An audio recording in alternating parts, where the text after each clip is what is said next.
here with Dr. Detlef Rice, and I have some questions that I want to ask you in regards to creativity. And the first one is can you share your journey that led to the founding of Thinkergy?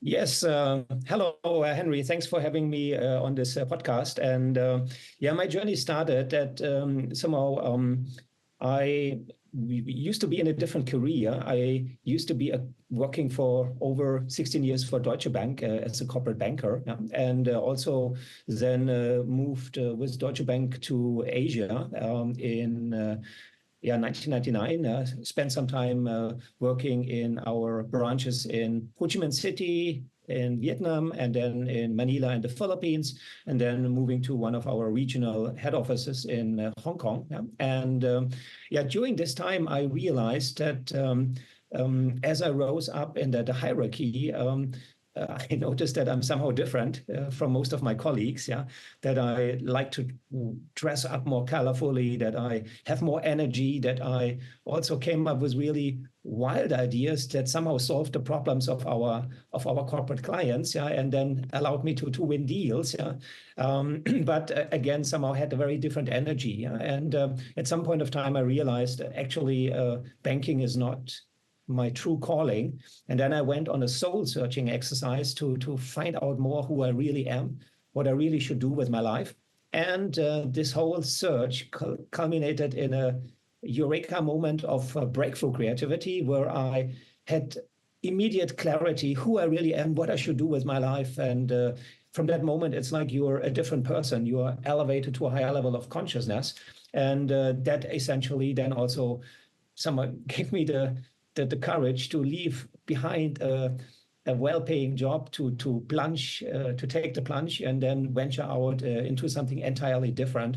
And at that time, I had zero knowledge about creativity and innovation, but I know that this is exactly what I'm best at doing. And again, this 100% certainty that I got through this kind of enlightenment, yeah, then also gave me the courage to really move into the open and leave a really promising career, well-paying career to do my own thing. Yeah, and this then led to me to, on the one hand, reconnecting to my academic roots by joining universities and teaching creativity and innovation at universities, but on the other hand, founding my company, Thinkergy, which is we now label ourselves a creative breakthrough companies, because I believe that's what we need in the coming years.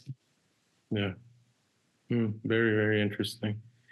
How would you define creativity in a business context? We understand, from the educational standpoint, but for business, how would you define creativity? Yeah, that's an important point. And in fact, I have this definition also featured in a book. We can talk about this later. It's called Unleashing Wow, that I'm about to launch. It's already on Amazon now, but we are doing an official launch in a couple of weeks. But in this book, I define creativity. Obviously, there are hundreds of definitions out there, and you can systematize them either by they're focusing on what makes a person creative, or they focus on the cognitive process of creative thinking. What does creative thinking constitute? Or they have more of an output focus. And for me, for business people, the most important thing is to produce results. Yeah? And that's why I side with this output focus. And basically, for me, creativity is defined as novel and original and meaningful ideas. Yeah? So ideas that are really new, that are really unique, and that are really valuable. These are creative ideas. That's creativity. And that's something which is very handy. So also the way I visualize this is by having a Venn diagram with three circles. Yeah. Yeah. With novelty, originality, and making meaning. And then in the intersection is basically creativity. Interesting.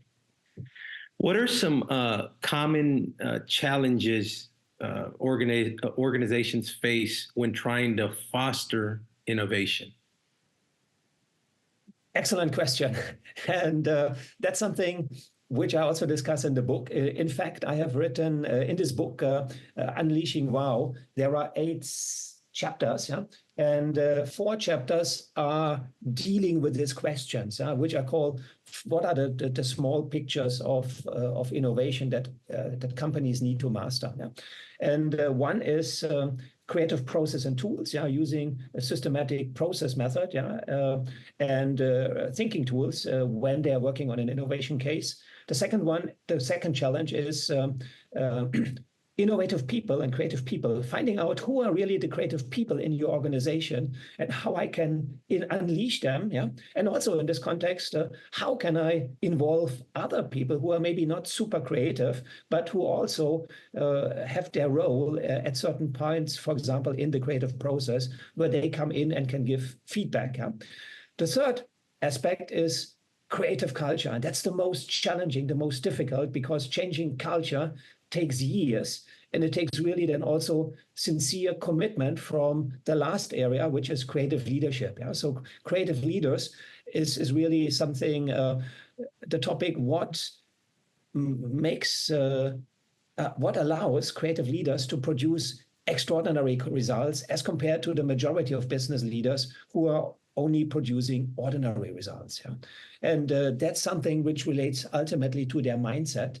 So somebody who I consider to be a creative leader has a very different mindset from a normal business person. Yeah, you can say they are not normal, they are abnormal. Yeah, so Steve Jobs was not a normal business leader. He was an abnormally successful business leader. He was extraordinary. He was unusual. Same, Apple is not a normal company. They are abnormally successful. Yeah? Yeah. It's not the norm. Yeah. They're at the very end of the bell curve. Yeah. And that's, again, something important to realize. If you want to creatively lead an organization in our current times in the age of change, in the creativity economy, you need to think and work differently than most of the other people. You need to be extraordinary, not ordinary, and you need to be, if you like, abnormal and not normal. Yeah. Agreed? Very good. Very good point. Very good point. Because that's not usually, well, in years past, that wasn't always, it was frowned upon when you went against what the organization, wanted. And, oh, no, he's not complying or whatnot. Now you want to think outside the box. You want to think with a more creative aspect to try to help that organization, move to the next level. All right. Yeah. Okay. Can you explain the significance of structured creativity in the workplace? Yeah, structured creativity. If for me, it has a lot to do with on the one hand, how you run your innovation projects, that you use a structured approach. Yeah. So again, this ties into what I just referred to, creative process methods and tools. Yeah. And another word for creative process method would be innovation method. Yeah. At the moment, most companies use design thinking, which has risen over the last decade to become the, let's say, dominant innovation method used by many companies. Yeah? Design thinking is great. I really have high respect for the people from IDEO, like David Kelly and his brother, yeah, who really somehow created this awareness of the importance of using structured innovation methods, yeah, and then also really made this a staple of businesses, yeah. At the same time, more or less in parallel, I developed an own method, which is called X-IDEA, which for me, I believe it's even better than design thinking. It produces more extraordinary ideas because we have a second creative stage that really is needed to move from, let's say, more conventional ideas to really very extraordinary ideas. But don't listen to me, I'm biased. Yeah, so I'm supposed to say that. Yeah, and again, I have a really great respect for Tom Kelly, David Kelly, and the folks at IDEO. And again, this is then one part of this structured innovation approach, using a structured innovation method that really allows you to think much better and come up with much better results as compared to just using a more unstructured approach. Yeah. The second thing relates to probably then how you organize innovation, let's say as a from a structural point of view in the organizational structure, having an innovation management team, having an innovation manager who is tracking innovation performance, who is organizing this kind of events, who is also maybe running an innovation pipeline where you basically have your current innovation initiatives, but where you also earmark potential future innovation projects that you have in your innovation back burner. Yeah. And that's something, again, which then together, this is what I would call the structured side of innovation, to really have a formal organization, also have a formal way of how you maybe then organize these this kind of innovation projects. What tools or frameworks does Thinkergy offer to help organizations enhance their creativity? Yes, we have essentially one method and framework for each of these challenges that we just talked about. Yeah. So let's start with creative process and tools. Yeah. We have a method called XIDEA, which stands for the 5 stages that you have to pass through in an innovation project when you use this method. First one is called exploration. Yeah. Then we have where you understand what is really your real challenge, and where you want to gain insights into what is your real challenge. And the real challenge is typically not what you initially think is your problem or opportunity that you want to pursue. Yeah. Then the second stage is the first creative stage, ideation, where we go for idea quantity. Yeah. And then we have a second creative stage, which is let's make it like this, the development stage. Yeah. And the development stage is all about turning idea quantity into quality. Yeah. And really designing meaningful solutions. Yeah. And there's a very different energy in the development stage as compared to the ideation stage. We have then a critical stage, the evaluation stage, where we try to understand the pros and cons of each idea, and also might do rapid prototyping depending on the nature of the project. Yeah. And then want to find out which are really the ideas that we want to move forward into the final stage, which is the action stage. And in the action stage, you initially pitch your ideas to gain approval if you are in a big corporation and gain a budget, or if you're an entrepreneur, you would maybe then design a pitch to raise some funds. Yeah. And then ultimately you turn it into an implementation project where most companies have their own method. Big corporations have their own ways, the predefined methods to then take over and do project management, then implement these ideas. Yeah. So that was XIDEA. That's the one method, focusing on creative process and tools. The second method is called TIPS. Yeah? And TIPS stands for Thinkergy's Thinkergy's Talent and Innovator Profiling System. And TIPS is a method that helps you to find out what is the talent type that everybody in your workplace has, and also what is their innovator type, what is their role that they can play in innovation. Yeah. And TIPS is a novel method that on the one hand uses established constructs that have been around in the literature for many decades, going back on work of psychologists. Yeah. But then on the other hand, we also include a novel construct, which are called the TIP spaces, which stands for theories, ideas, people, systems. And the TIP spaces really go back on theories in evolutionary economics, social sciences, and also innovation management. And they allow you also to incorporate the cyclical nature of business, and also, for example, understand what profile comes to the fore and drives the agenda at different points in time as a venture scales up and goes through the corporate life cycle.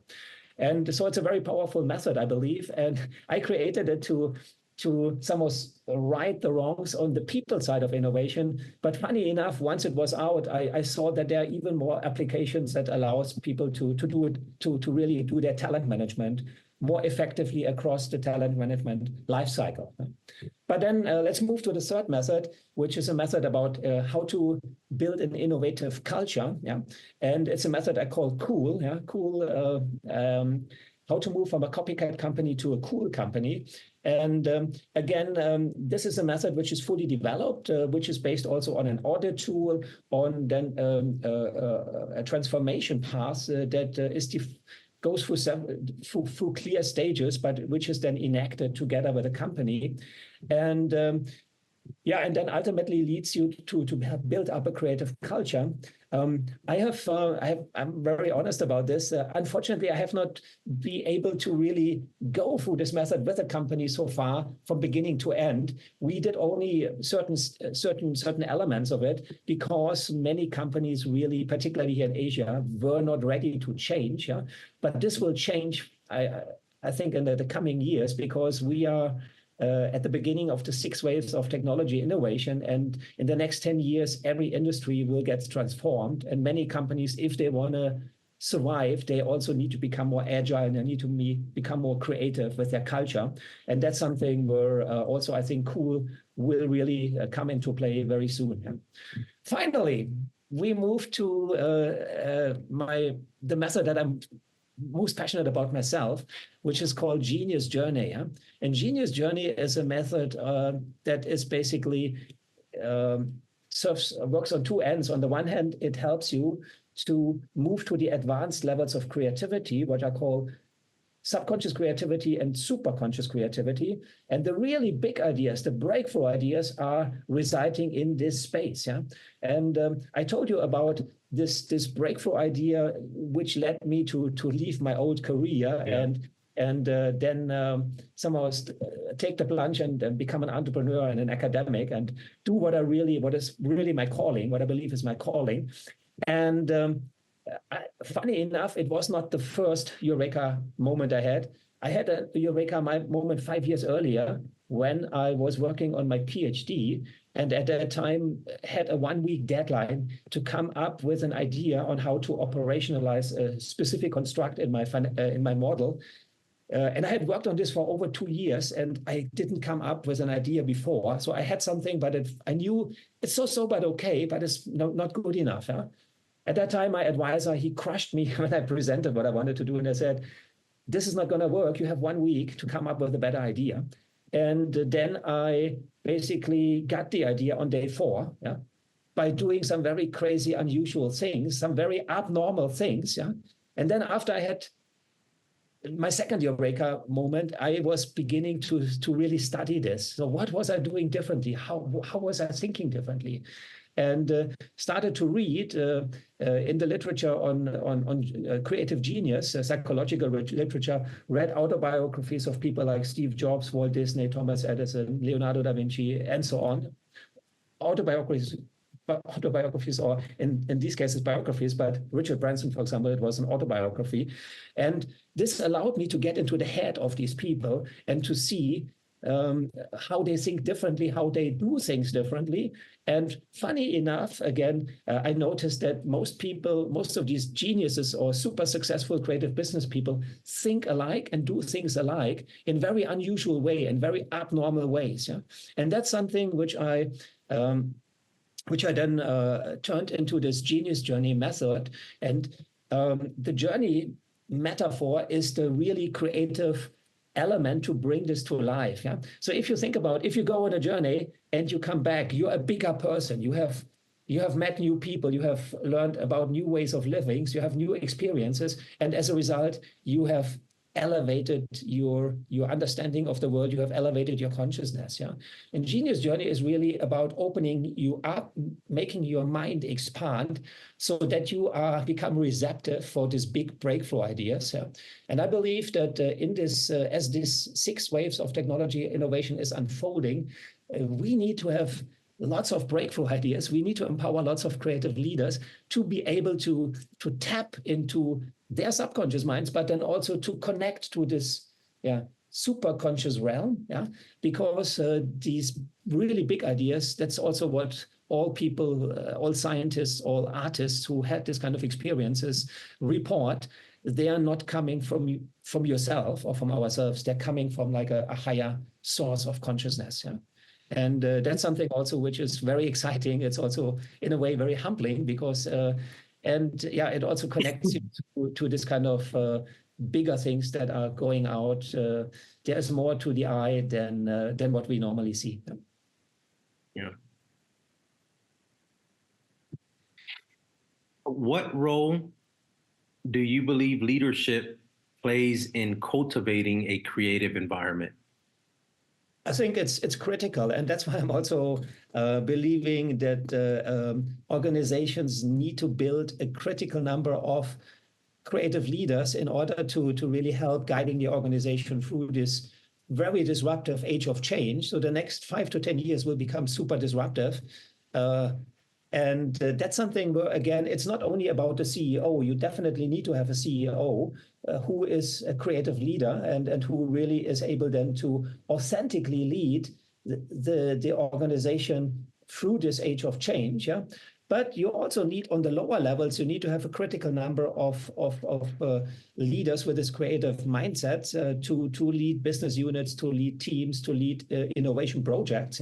So again, that's something which is for me, it's a team effort, and that's why also it's not about only working with the C-level people and here maybe with the people on the business side. So you don't want to have a CFO or COO to become a creative leader. They are focusing on efficiency and complying to the rules, and that's okay. So these are also very different profiles and tips. So the ideal COO and tips as an organizer, this ideal CFO as a technocrat. But for creative leaders, you want people who are ideators, maybe conceptualizers, maybe promoters. So they are the ones who can really change things. And that's also where somehow the power of what we're doing with Thinkergy comes in. It's not that these methods, X-idea, tips, cool, and genius journey are standing in isolated silos, but they connect and they intersect, and somehow through these connections they build, like, if you like a gestalt where the whole is bigger than the sum of its parts. For example, I just work at the moment with a company and we are training some people to become certified in-house facilitators for X-idea, to do what to build up to do continuous creative improvement projects. It's a production company, and what we do in order to identify the people is we profile them in tips. And I have now like 20 candidates, and we the most suitable top 12 people will now be then trained by me to become in-house facilitators in X-idea. Mm-hmm. And I will basically focus on having a big enough group of people who have this kind of change energy, but I will also have a couple of people who have a different energy. For example, you also need somebody in the team then later on to help organizing events. You need somebody to keep track of what is coming out of these projects that they're doing, and to document it, and also maybe quantify the implications. And then you have very different profiles of people who are doing this. And that's really the magic. Somehow you can connect these methods, and in the end, you get better results. And you as a company, you really get into gear. And then through these methods, you also then start building a creative culture. Because a creative culture, you need to build momentum to then also convince the skeptics that this is really the way to go, that this is really the way to survive in these times.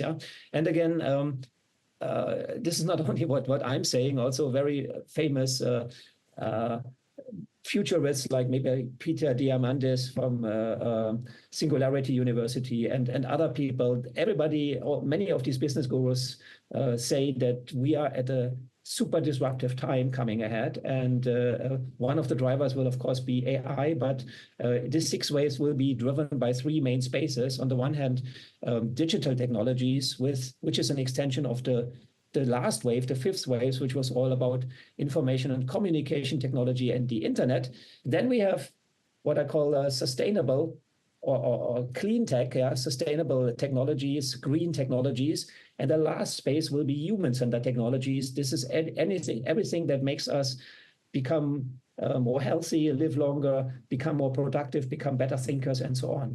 And of course, this is also, again, a Venn diagram where the most powerful technologies somehow are intersecting. And then also for me, generative AI is in the center of this Venn diagram.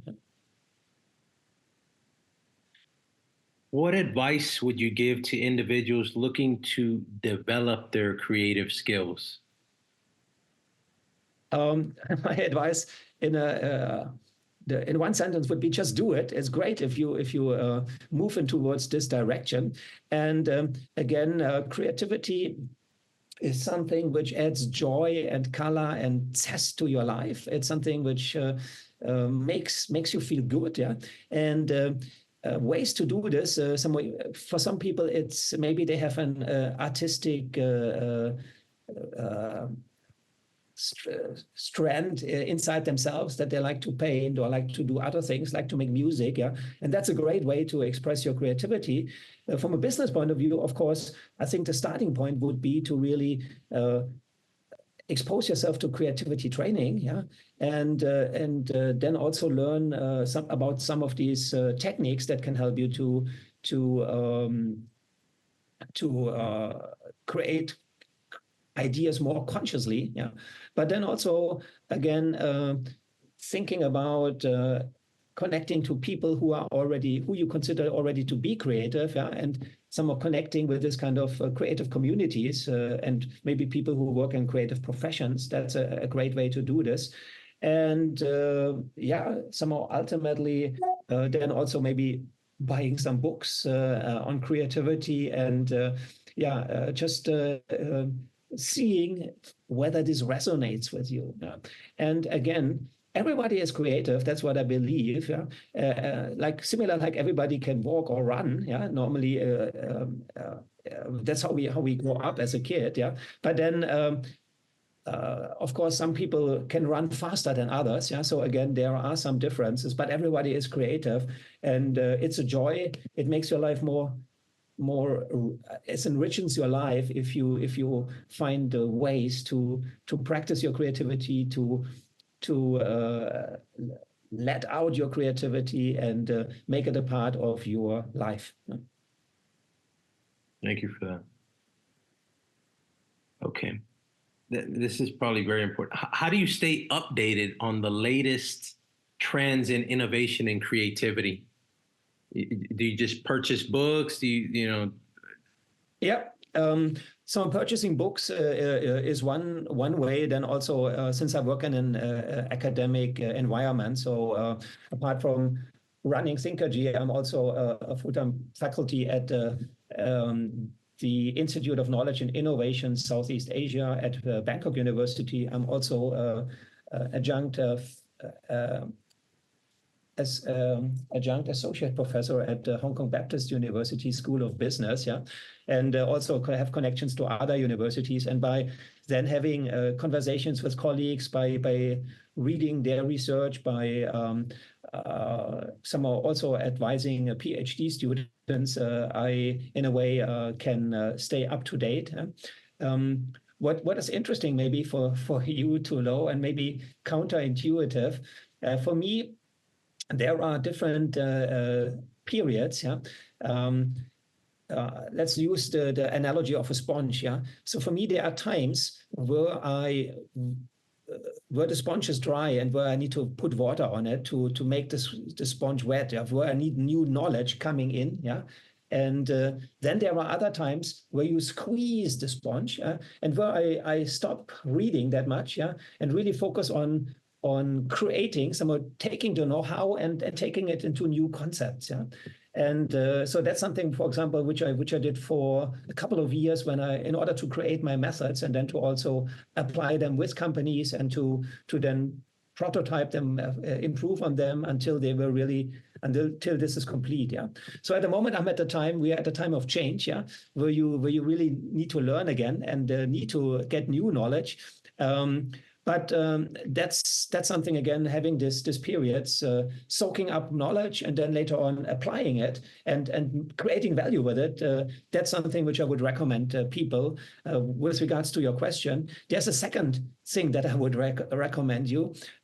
I've also somehow every domain evolves over time, has an historical evolution. Yeah?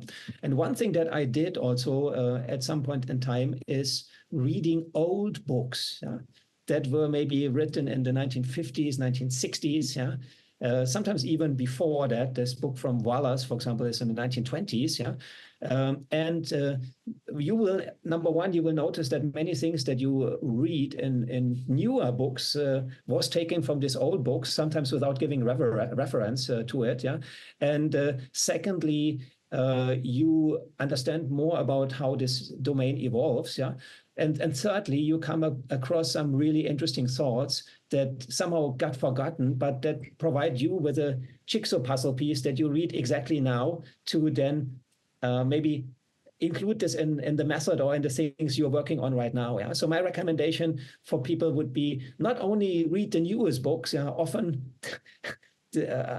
Sometimes I feel bored by reading the new books because it's just regurgitating the same old stuff. Yeah? But maybe also counterintuitively look at the old books in your domain, and you will be surprised to find a lot of wisdoms, a lot of gems in these old books. Yeah, very true. Can you discuss the importance of collaboration in the creative process?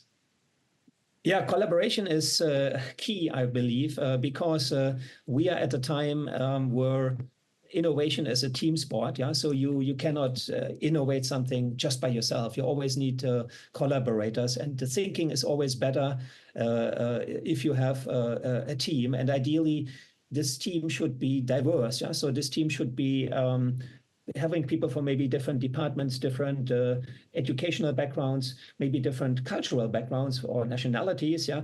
Then maybe also now a new element which comes in different generations. Yeah. Because again, every generation has something to contribute.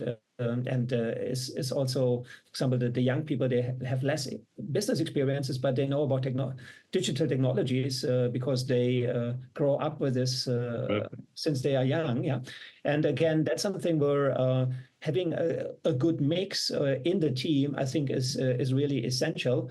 When it comes to collaboration, it's also important to maybe again have a cognitive mix. Again, having not everybody the same, have not only people who are highly creative, but also maybe having some people who are more grounded or who are more analytical or who are very conceptual. So having a good mix, I think, is key. Yeah. And that's where we, again, use tips in order to, before we do an innovation project with a client, particularly if it's an important project, ideally, we profile everybody in tips. And this allows me then to compose project teams that, on the one hand, cater to the nature of the challenge, and on the other hand, are diverse. Yeah? When I say cater to the nature of the challenge, let's say if you work on a strategy innovation project, this is very conceptual, it's very big picture, and you want to have people in a good number of people who have this kind of conceptual thinking abilities, who understand future trends, who understand about technologies, who are this kind of big picture thinkers. On the other hand, if you work on a process innovation project, you just want to have the opposite people. You have a lot of people who are more grounded, who are sitting on the bottom of the tips map. Yeah? At the same time, then you maybe bring in some very strong creative people to really push these people and help them to think beyond the normal ways of doing things. Yeah. So again, every innovation project is typically linked to one innovation type: product innovation, process innovation, strategy innovation, business model innovation, and so on. Yeah. And then based on this innovation type, there is a certain, let's say, area on the TIPS map where most of the people should come from in this project. But then you add selectively other collaborators to really push the thinking and to add in other perspectives so that you really get good results. And this is something which works really, really well. So we had last year, we did a super important, let's use different, but super complex, complicated project relating to somehow stopping long-term machine breakdowns in a production lineup, yeah, and so it was related to machine maintenance and things like this, yeah, and we had a lot of people who were, which I would classify more as serious thinkers, who are on the left side of the TIPS map, yeah, but then had some really also added some super creative people to it to really then also push this, and by the end of the project, the project leader, the team leader, he said, wow, I need to say, this project was really a joy to work with the people. I never had such a good teamwork with a group. Yeah? And I don't know how you were doing it, how you composed the team, but it really was great and it really worked. And I was thinking to myself, yeah, I use TIPS. Yeah. And that's something which really then makes a difference. Very interesting. How do you see the future of innovation evolving in the next few years? Yeah, and somehow innovation in the coming, somehow again, we are at the beginning of this 6 waves, which maybe started roundabout. So there is no clear year. It depends always on each technology also, but you can make a general period, and it was this 6th wave will unfold roughly 2020 until 2045, yeah, and so a 25-year period, and it also every wave unfolds in 4 phases. Yeah, first we are at the moment at the end of the first phase where things start slowly. The companies who are driving this get founded, start with their value offerings. Yeah, and then in the second half of this decade, we will have a boom phase, yeah, and this will be a super creative phase, yeah. Then there will be a bust, will be like the dot-com bust in 2000, yeah, and then after that, the winners in each segment emerge, and basically.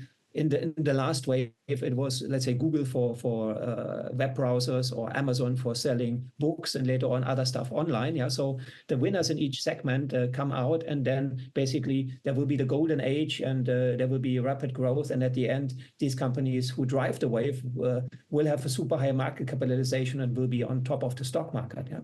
So again, coming back to your questions, I predict that the next next 5 to 10 years will be a period of rapid creativity. At some point of time, there will be a bust, yeah? But also for established companies in industries that drove the 3rd and the 4th wave, like automotives, chemical industry, oil companies, and so on. All of these companies need to, in a way, renovate their business, start a new cycle, yeah?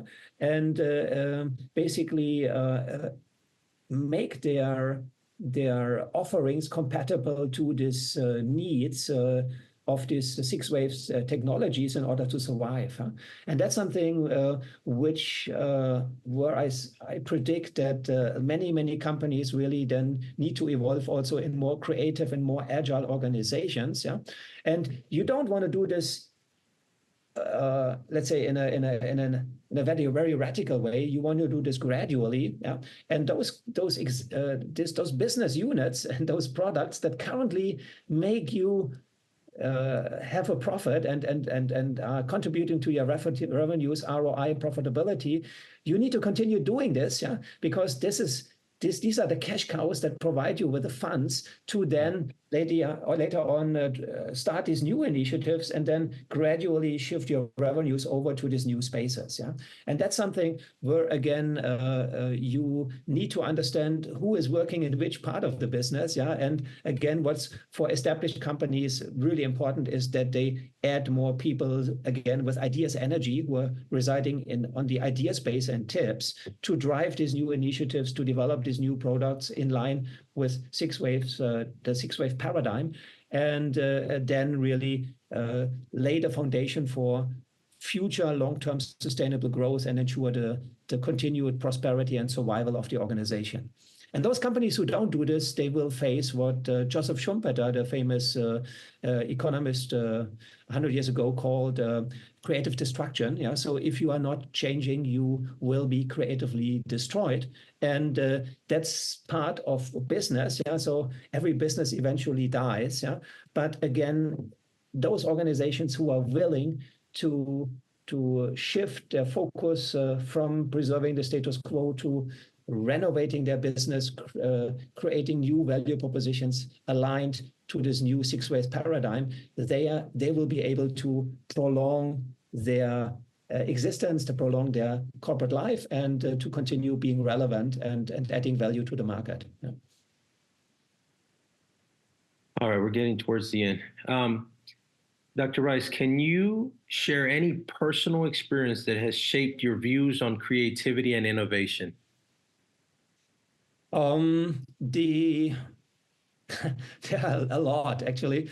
One experience, of course, the most powerful experiences were my 2 Eureka moments, because that's again something which is creativity on, I would say, on an almost spiritual level, yeah, where you really get transformed as a person. You are not the same person anymore. Yeah, and when I had it the first time, I was just so happy and liberated that I got the idea that saved my PhD, and that I then basically could go on and finish this, and had also really great results with this based on this idea.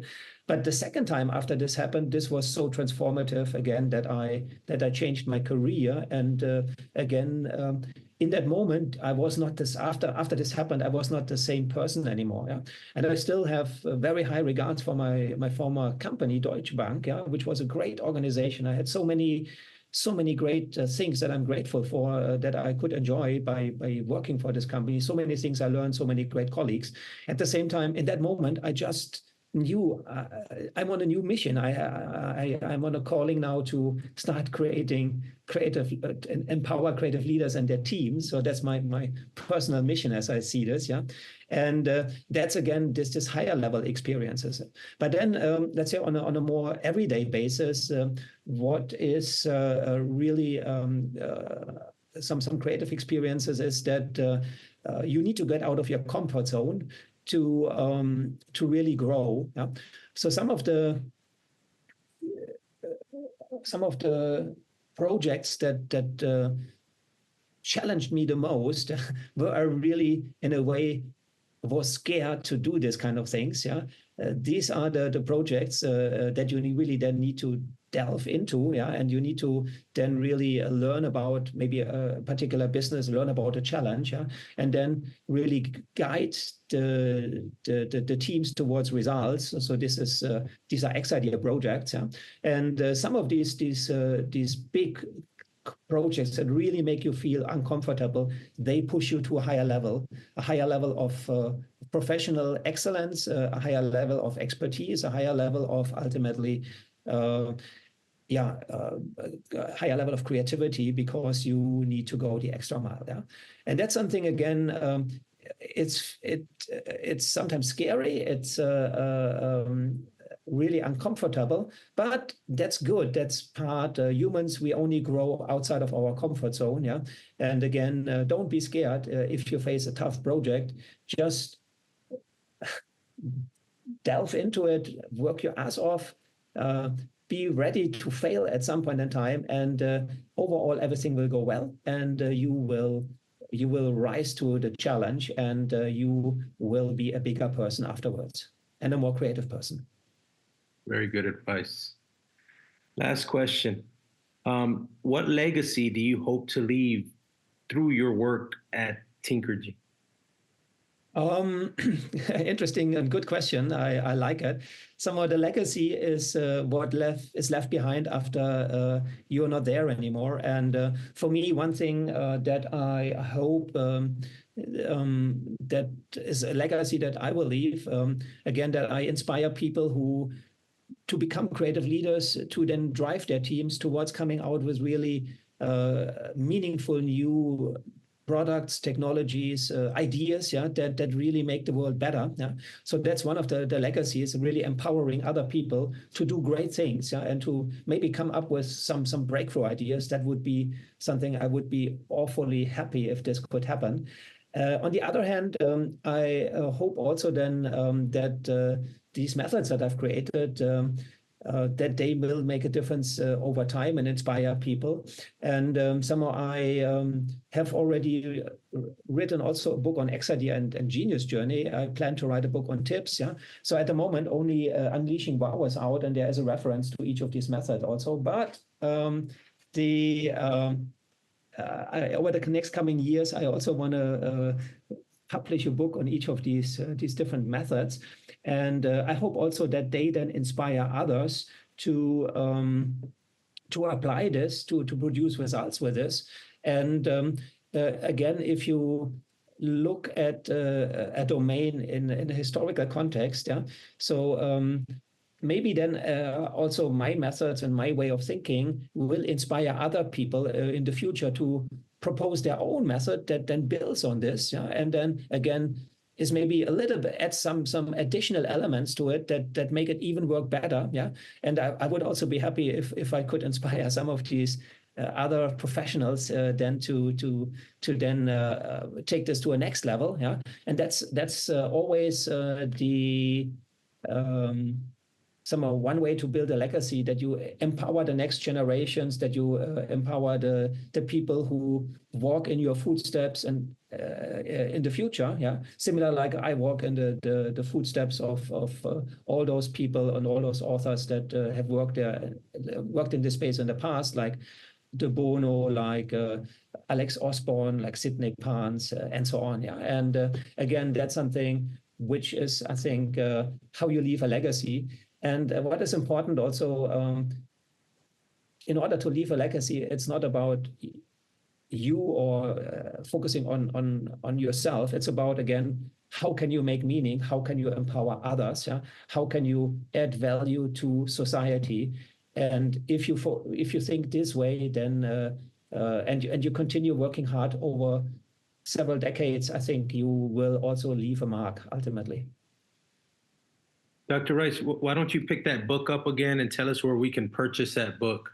Yeah, so this book is on Amazon. It's called Unleashing Wow, the Creative Leader's Guide to Breakthrough Innovation. And again, it has 64 chapters. So it's 8 chapters with 8 sections each. So 64 sections, yeah, that talk about the grand picture of innovation and creativity, which is about the environment, which is talking about these long waves that I just referred to several times in this podcast.